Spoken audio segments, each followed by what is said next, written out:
Welcome to another episode of the CPGGUYS podcast. Our co-hosts, Sri Rajagopalan and Peter V.S. Bond, explore how brands and retailers engage with consumers online, in-store, and everywhere in between.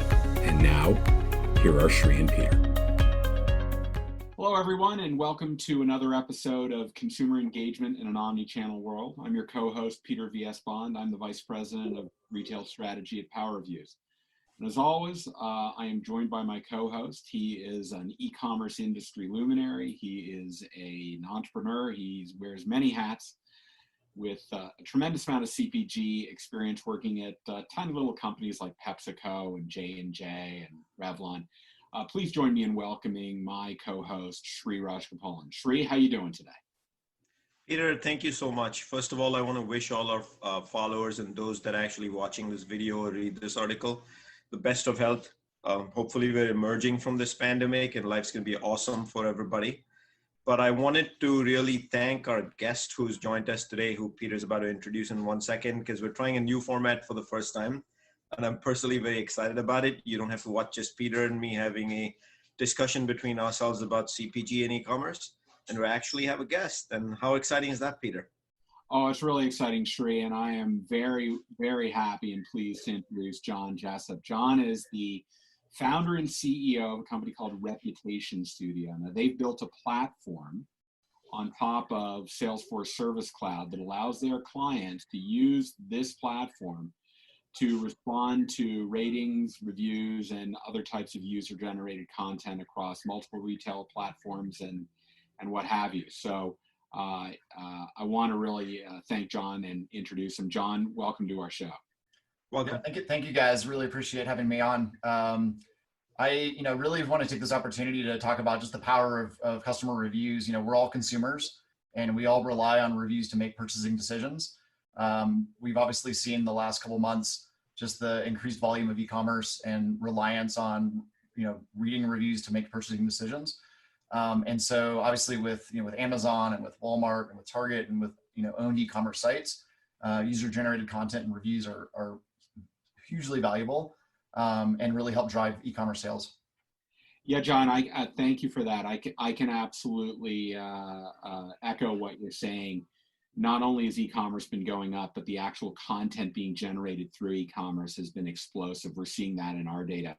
I'm really excited to learn about what your platform does and why you think it delivers value to brands as they're trying to build and maintain a very positive reputation with consumers. I should let everybody know, for transparency's sake, that John and I met last September at the Grocery Shop Conference in Las Vegas. And over the last month and a half, we introduced a new partnership between PowerViews and Reputation Studio, which allows their clients, who are also our clients, to use the Reputation Studio platform to respond to content that's being generated on the PowerViews platform. So we're very bullish on this capability. I know some of that will come out in our conversation. So today, Sri and I put together a series of questions for you, and we know you'll have some great answers for us that really get to that. And before I pass off to Sri, I'm just going to remind everybody, if you look at the bottom of the screen here, if you want to follow us on LinkedIn or on YouTube, just go to the hashtag Sri and PVSB. And that's the easiest way to find us on those social media platforms. So with that, I'm going to pass it on to Sri. He's got the first question for you, John. Sounds good. Thank you, Peter. John, I'm obviously very intrigued by the name itself, Reputation Studio, because to me that conveys reputation, social conversation brands have with consumers as well as consumers have about brands. But the word studio also rings a bell to me about storytelling back in return. And given what's going on in the last 5-10 years with digital transformation, to me, it's so important that brands engage with consumers online, have the discussion with them, and actually encourage a lot of social conversations. So obviously, John, the first question that comes to my mind is, we're in the middle of what is arguably a global pandemic, and things are being bought online in many categories in many countries. 80-90% of all retail is now online. And in that sort of a scenario, why does customer engagement become so important? Yeah, I mean, it's a great question. I think for what we're seeing with a lot of our customers, there's a lot of great feedback about our products that, that we're purchasing. There's also some negative feedback as well. And so for brands to understand what's going on with their products across multiple markets, multiple channels, there's valuable insights for brands to gain from this information. And there's also global consumer care teams, which I'm sure you know from your past experience, that are in charge of responding to consumers if there's any kind of adverse effect. And again, we're all making purchasing decisions based on this user-generated content. And if there's a negative review and the brand hasn't responded to that, a lot of us consumers are going to sort of just go on to the next product and look for one that doesn't have issues where the brand's actually engaged. The other thing that we've been seeing recently is when you think about share of market, so you've got a certain product that's in a certain category, and let's say it's number 3 on Amazon. The brands that are actually being very successful in terms of gaining additional market share are the ones that are actually engaged with their consumers, and the ones that are not are actually dropping in terms of the consumers what the consumers think about that product. That's great. That's very helpful, John. I can tell you, I know from talking to quite a number of brands and also the retailers that sell those brands that increasingly the scores that they're getting are determining how that product is treated on the site. Do they get placement on the site?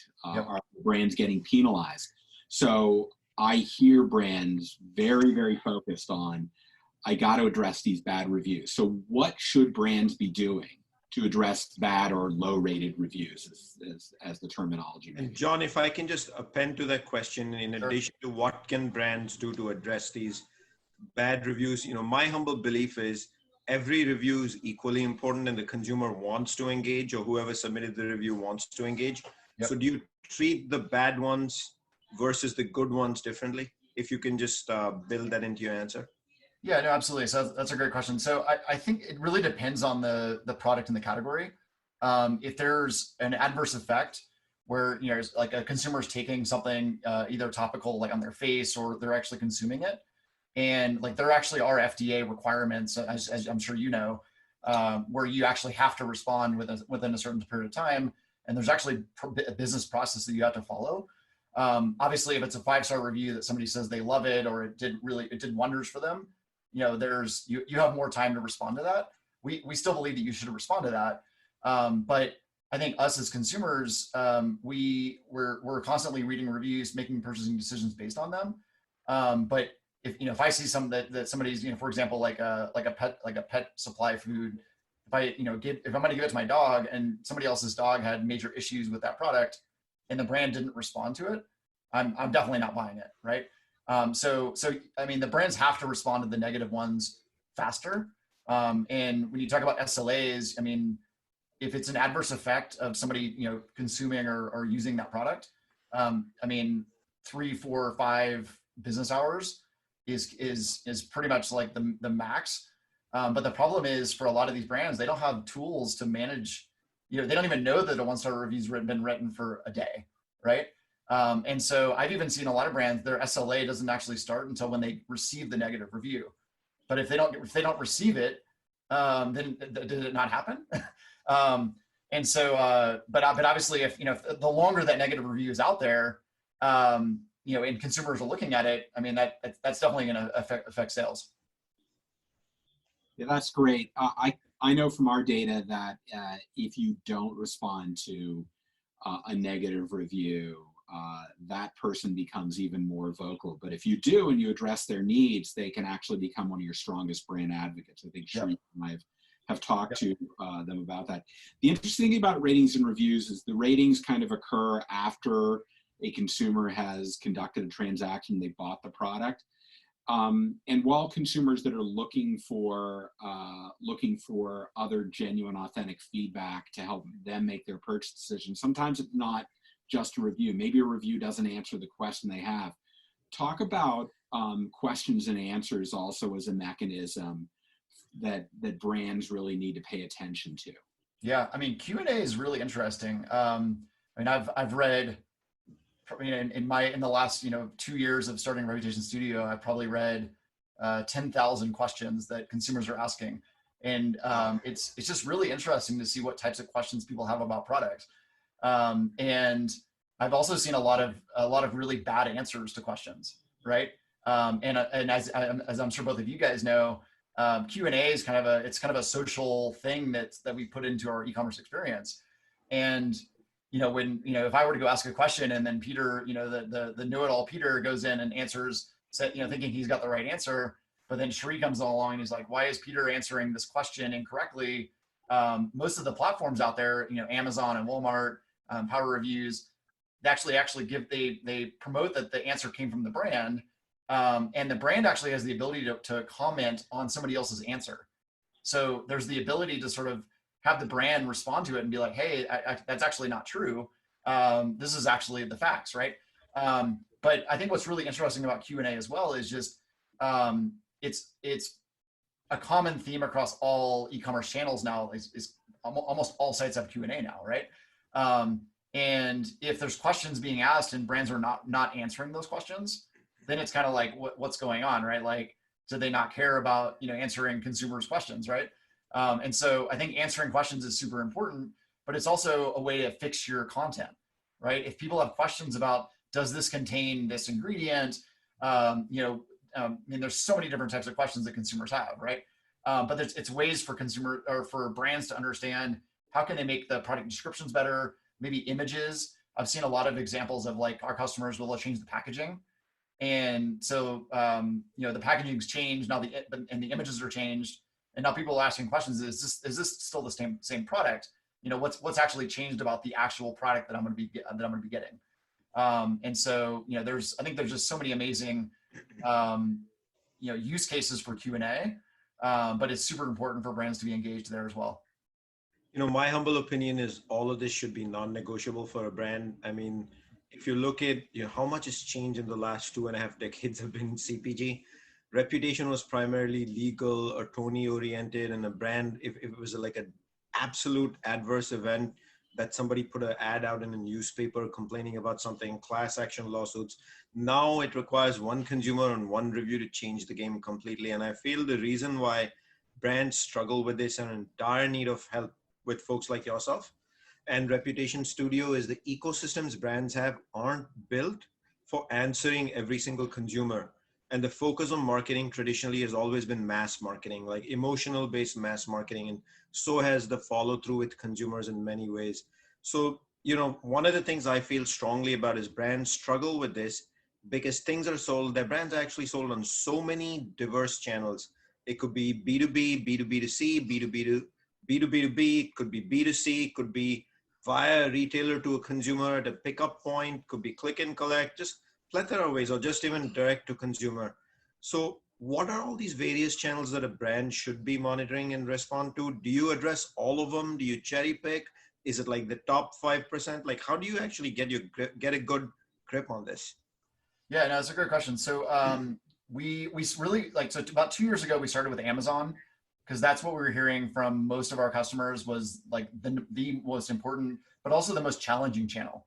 And if you think about Amazon, there's 18 Amazon sites globally. So all through Europe, in Japan, even down in Mexico, Canada. And so, but managing Amazon is very difficult from a ratings and reviews and Q&A perspective. But to answer your question in terms of channels, we're constantly listening to our customers in terms of what channels are they having challenges in.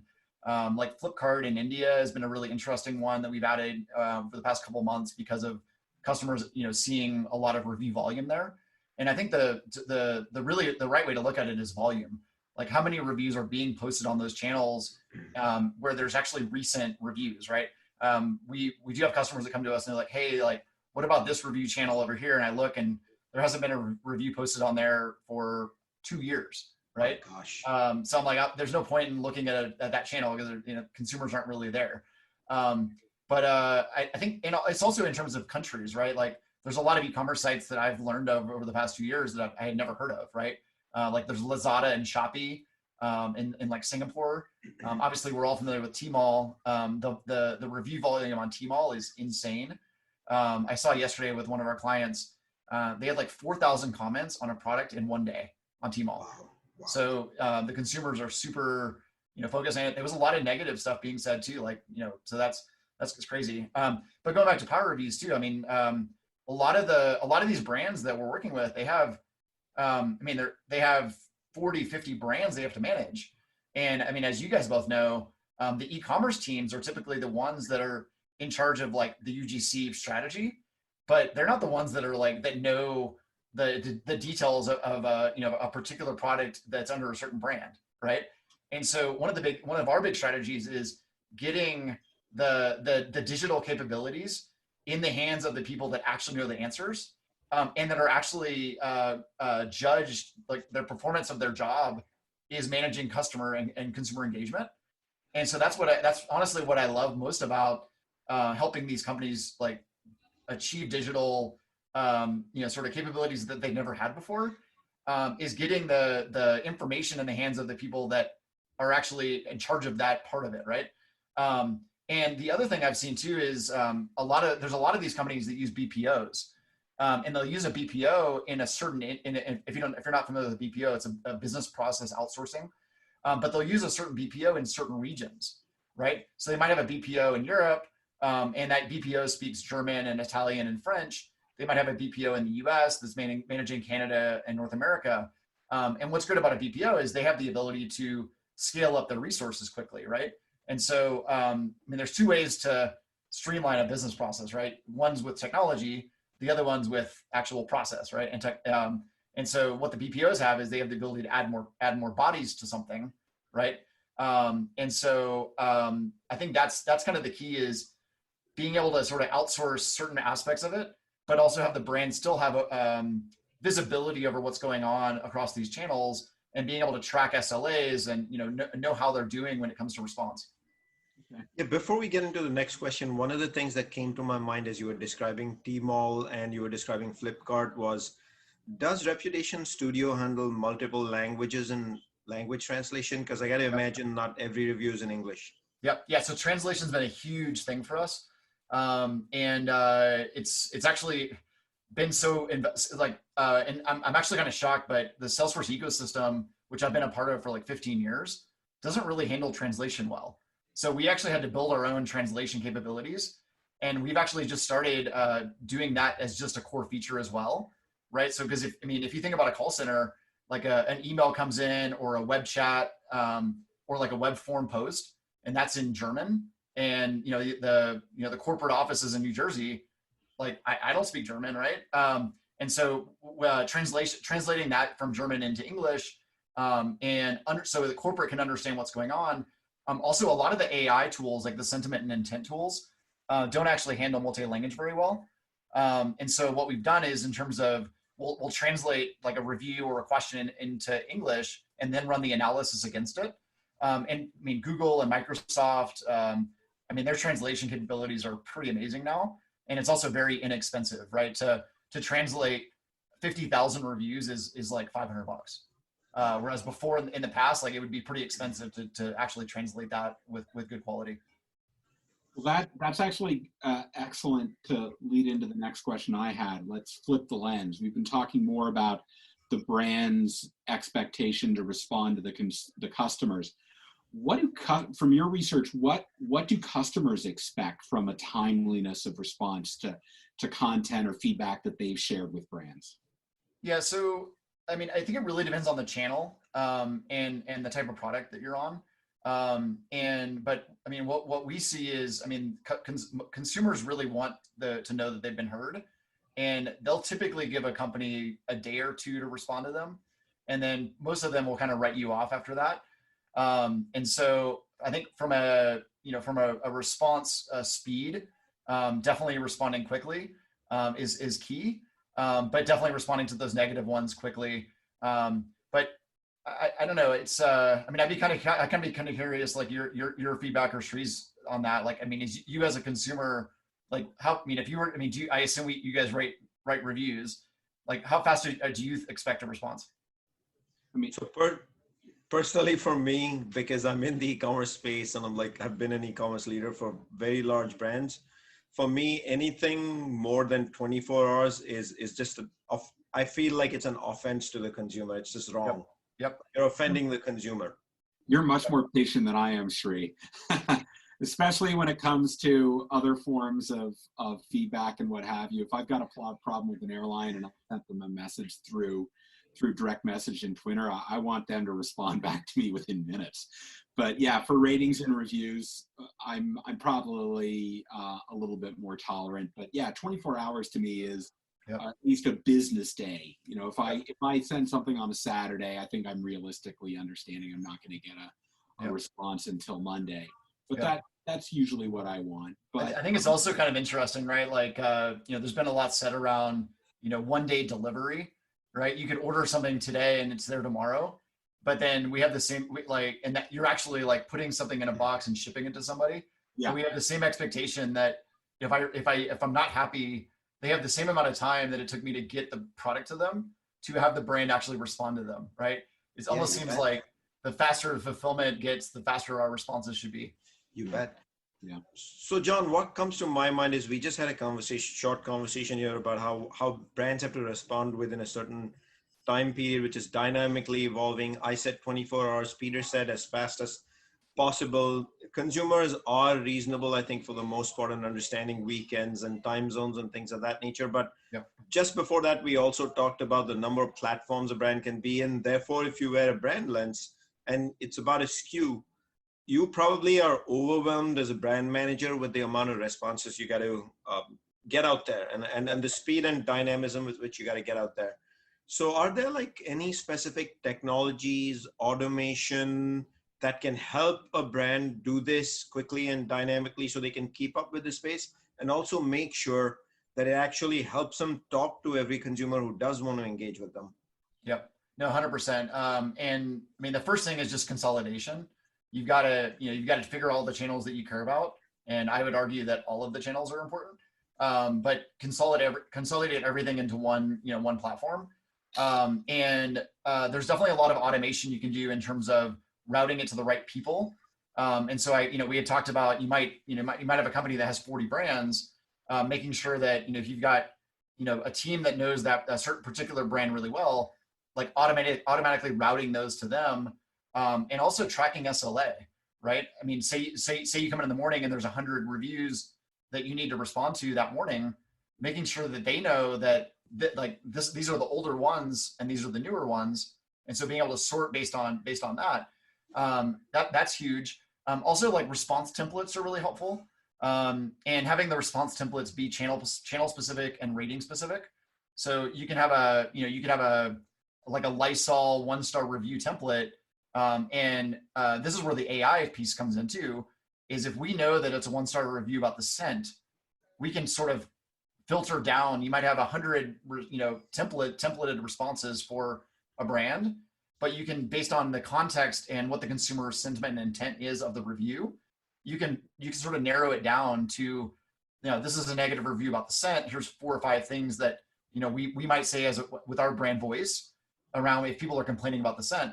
Same thing if a 5-star review and people love the scent, you could be like, based on your brand message and your brand voice, a lot of these brands have playbooks as well. So they'll put into place playbooks so that when you join as a consumer care agent with that brand, how we talk as a brand. Approvals are one of the other things that come up a lot. I think what you're alluding to, and which actually scares me a little bit, and I'd love for you to address that as you complete this response, is given the volume of reviews, it sounds like you're alluding to automation of responses or automating responses by CSRs. And that to me sounds actually scary because I feel it's very robotic, like an Autobot in nature. Yep. Yeah. And I'm definitely not talking about automated responses. I'm talking about using technology to assist the agent, right? The agent, a human is going to have to read that review. But if I'm an agent and I've got 100 different things that I might choose from, it's too much information.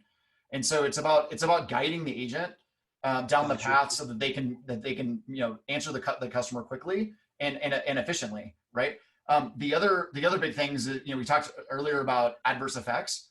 A lot of brands actually want you to call them and they want to give you a reference number. And the last thing you want to do is provide like an incorrect phone number or have to like copy paste things from, you know, some other systems or something, right? And so like just simple automation like that is hugely valuable. The one area where I would say automation is actually really helpful and I think totally cool is if somebody were just to give you a 5-star review but not say anything, or write a 1-star review but not say anything.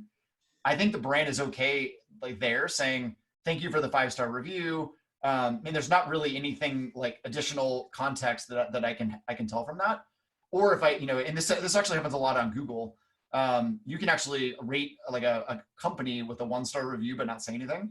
And so the brand could say, hey, like, we're sorry that we didn't meet your expectations. Can you please like let us know more information, right? And I've even seen, I mean, you don't need a human being to go respond to a 1-star review when there's no context, right? But I totally agree with you. You don't want to let AI bots start, you know, managing your brand for you. That could probably turn out pretty bad. What I do hear from you is that in certain isolated instances, it is perfectly okay to automate a response, especially the example you gave of an kind of incomplete review where you get a 1-star, but there's no logic, rhyme, or reason, there's no explanation. That makes all the sense in the world because you have to actually dig out and get more information. Yep. So in reviewing what Reputation Studios does, I do have a question related to software. And, you know, having a reputation management platform built on the Salesforce Cloud platform, game changing for a brand? What do you think? And also why? Yeah, I mean, I honestly think it is. A lot of the brands the global brands that we're working with, they're undergoing some massive like digital transformation strategies. And it's not just about ratings and reviews. It's about their call center. It's about how they're customer service. Yeah, well, customer service, but also marketing, right? They're trying to figure out who their consumer is. They're also trying to understand who their competition is. And so really, I mean, consumer insights and also too, like they want to bring new products to market that are innovative and they want to capture more market share. And so digital capabilities, I mean, it spans commerce, it spans customer service, it spans marketing. I've seen a lot of brands recently taking 5-star reviews and actually using that in their marketing content. I mean, I'm sure we've seen TV commercials where they're taking the reviews of a product and plugging it right into into their ads, right? The smart ones are doing it for sure. Yeah, but definitely Salesforce has been, you know, I'm definitely a Salesforce fanboy. But it's been the platform that we're seeing that most global brands are choosing for this digital transformation effort. I would say in the mid-market, we're like from a customer service perspective, we are seeing a little bit of Zendesk, and we are building a version of Rep Studio that will work with Zendesk. And then, but again, it's not, people aren't doing digital transformation on Zendesk, right? They're supporting customers on Zendesk. But global brands are looking for, you know, what's this competitive edge and competitive angle that I can do across my own e-commerce, which obviously helps me understand who my customer is. But you can't ignore Walmart and Target and Amazon. I mean, those are massive channels globally for most brands. Yeah, John, one of the things you mentioned was how brands are using ratings and reviews beyond the traditional placement on a PDP. Examples, it's hard for me to scroll through Instagram without seeing 1 or 2 ads that highlight the star rating. Amazon pretty much has them on every ad they place on Instagram. And then I see them in retail. I saw NYX put on the top of their corrugated cardboard display, scored 4.5 out of 5 stars on Target.com. So yeah, everybody's using it to really try to build authenticity into how they communicate with customers, regardless of whether they're in a physical store or in a digital environment. Yeah, absolutely. So I hear you talking a lot about a really great platform and really great technology and to enable processes, but what comes with that is the ability to actually measure how effective it is. So analytics, that's kind of where I come from. Yep. I'd sure love to know, what can brands learn about customer experience and engagement from analyzing and aggregating all this data that's kind of coming through this platform? Yeah, and I mean it's these are like very I mean I'm having these conversations every single day with brands, and it's really fun because it's I'm not historically an analytics guy, but I'm becoming one. And you know, there's a lot of great analytics tools out there, and a lot of these companies already have some kind of analytics tool or BI tool, but they don't have the sort of knowledge and expertise to figure out how to really analyze the sentiment and intent of a consumer. And also it's a lot of it's geographical, like, you know, and regional. And we talked about language earlier, right? You've got reviews that are in Japanese, and you've got a product that does really well in the US, but not doing well in Japan. You know, why is that? And so I think the biggest thing is, you know, having all this data and analyzing the data is great, but it's got to be actionable, right? What can the brands do with this data to make their products better, right? To market their products to the right consumer, right? And so that's really what we're working on is, and I think Sri, you've talked about this in the past, and some of this content I've read around you is like predictive, right? It doesn't really matter. Like, I mean, it matters what's happened in the past, but it's really about what's going to happen in the future, right? And so that's really where like predictive analytics are going, is, you know, and also trending, right? If you have a product that was a 3.9 and you've started engaging with the reviews, responding, and now it's a 4.3, that's a great trend, right? But if you're on the opposite side of that, and you were a 4.4 and now you changed a couple things in the product and now it's a 3.9, like you're going to be feeling the hurt on that pretty quickly. You know, as I hear you say that, John, totally ad lib over here. I'm thinking about how unprepared brands are for like ratings and reviews and reputation analytics. Yep. Literally coming out of like FAQs, coming out of Q&A, coming out of like actual star ratings versus the language translation of what's in it. To me, traditionally for brands, what all of this analytics has been about predicting and passes Nielsen data or IRA data. No offense to anybody, but It's fascinating the things that a brand has to think through to stay elite. And maybe that's the reason why all the little brands are slowly eroding away at categories. Yep. I think there's definitely some truth in that for sure. But also too, I mean, a lot of the little guys don't have the digital capabilities either, right? I was actually just reading, are you guys familiar with Salimo? It's the Amazon brand for like detergent. And healthcare and everything. Yep, sure. But the reviews are terrible. And you would think that, you know, Amazon could figure out, you know, how to take some of the data they have access to, but they're not in that case. And so if you look at consumer sentiment and intent of the Salimo brand, you know, not so good. Yeah, I just completed an analysis of the men's shaving category at Amazon. And what you just said about Salimo was they were miles apart from the major national brands in terms of their average star rating. It's interesting. They had the longest reviews of all the brands, but that was because people had the most to talk about because they weren't happy with the brand. Yeah. So that's I think the other thing that's really interesting in analytics that we're seeing and having conversations with our customers about is especially with COVID and with out of stocks. You know, let's say you're normally a customer of one brand, but that brand was out of stock and you weren't able to buy it. You actually had to buy the competitive product, and it turns out you actually like the competitor's product better than the original product you used to be using, or vice versa. You were forced to buy the competitors and you realize how bad it is. And so one thing we're seeing in the reviews is a lot of comparison happening because consumers weren't able to buy the product that they thought they wanted, right? And so one thing we're doing now in the analytics is like looking for references to competitive products or references of your product in your competitors' reviews, and then helping you figure out, like, are you losing customers? And if you are, why, right? Is it because they have a feature that you have, or there's something about the competitor's product that consumers like more than your product? Yeah.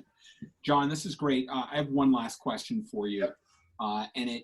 Let's assume a brand has invested in something like Reputation Studio and has built the infrastructure to kind of do this.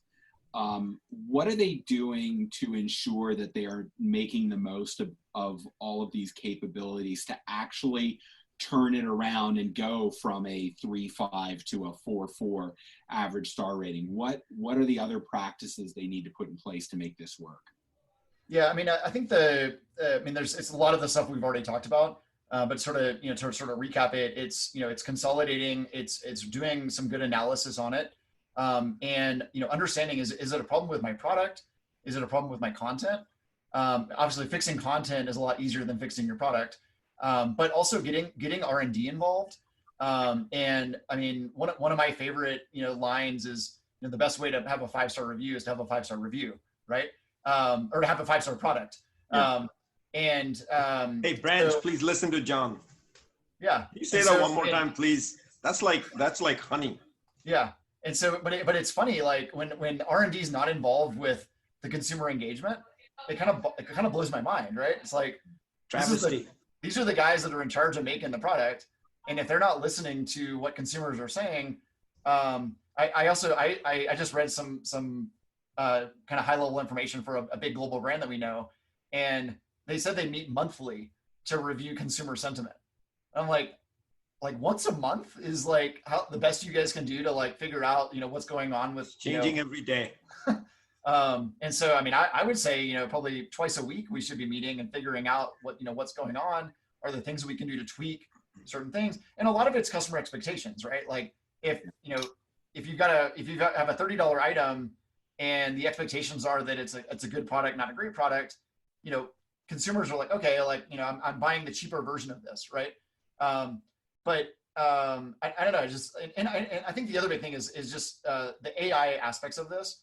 I think we're in the infancy of what AI is going to be able to do for brands, because we talk about speed of response, we talk about routing to the right teams, but we also talk about understanding what's going on, and are there any like issues that are popping up that we can quickly squash, and then also too, as brands bring new product to market, what are the things that they can do based on historical to make sure that new product they're bringing to market is going to be successful?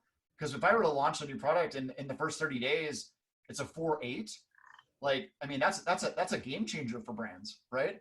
That product's going to skyrocket from an unknown product to one of the top products on Amazon or Walmart, assuming that it can get some volume, because review volume is also key. Hey, John, just listening to you speak, I think you mentioned earlier about the difference in reputation management on Walmart versus a Target versus a Amazon, where Amazon is its own ecosystem, but the others tend to be syndicated reviews. I'd love to invite you to come back to us and chat at a later episode, perhaps, on how different is reputation management across retail, including your own D2C. Yeah, absolutely. Love that. Well, John, thank you for joining us today. This has been a very illuminating conversation. I know Shri and I thank you. Thank you guys. Appreciated your feedback. It's a different angle to how we've been talking about customer feedback, and it's a great example of how brands really need to be thinking about investing in constantly responding to and cultivating the reputation that they have with their customers, because it's gonna have a positive or a negative impact on sales depending on which way you're going to invest your efforts. Yep. It's been a great show today. I want to thank everyone for joining us. And as I always do at the beginning and the end of the show, I remind them, if you want to learn more about what we're talking about, just follow the little hashtag at the bottom of the screen here. Hashtag Shri and PVSB on LinkedIn and on YouTube. You can find our content. So, John, thank you for joining us today. Thank you, John. Shri, as always, thank you. And we'll look forward to getting back together with our followers in the next episode. Thanks. Thank you. Have a great weekend.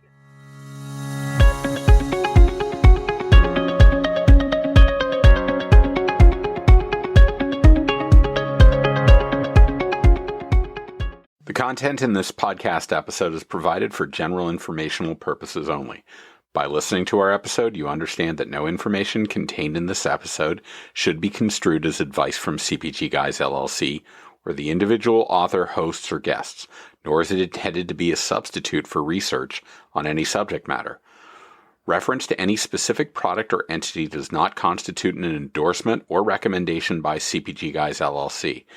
The views expressed by guests are their own, and their appearance on the program does not imply an endorsement of them or any entity they represent. The views expressed by CPGGUYS LLC do not represent the views of their employers or the entity they represent. CPGGUYS LLC expressly disclaims any and all liability or responsibility for any direct, indirect, incidental, special, consequential, or other damages arising out of any individual's use of, reference to, or inability to use this podcast or the information we present in this podcast.